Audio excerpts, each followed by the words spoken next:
Now, it's been exactly half a year that Germany got a new government. Under the leadership of Chancellor Friedrich Merz, the full of promises of reforms for the country's struggling economy. But a new survey says experts aren't happy with what happened since. Lars Holters with Deutsche Welle and is joining me from Berlin to talk about it. Good evening to you, Lars. What can you tell us about this latest survey?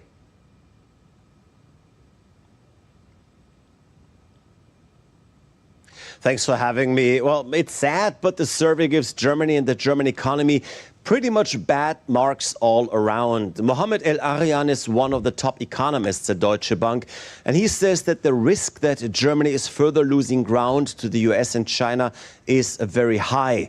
Another economist for DZ Bank, that is Germany's second biggest lender, says that the positive momentum that we've seen earlier this summer has gone and that we're in a phase of resignation with investors becoming impatient.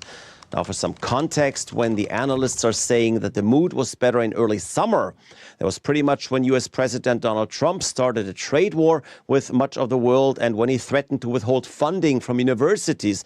That is when many in Germany and in other EU countries as well had high hopes that companies might move business from the US over to, let's say, Germany, and that maybe German universities could attract talent that didn't want to deal with uncertainty in the US. However, all that never happened. That's according to Joyce Jange, a researcher for JP Morgan and also many others.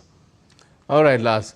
Now, why has Germany not managed to benefit the way they had hoped that they would?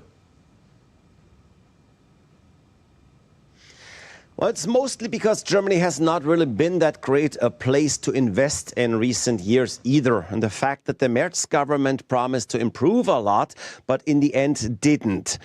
Let's look at the years-long problems first. Among the structural problems many have diagnosed for the German economy are high energy prices, high taxes and contributions to the social systems. There's lots of bureaucracy, little flexibility in labor markets.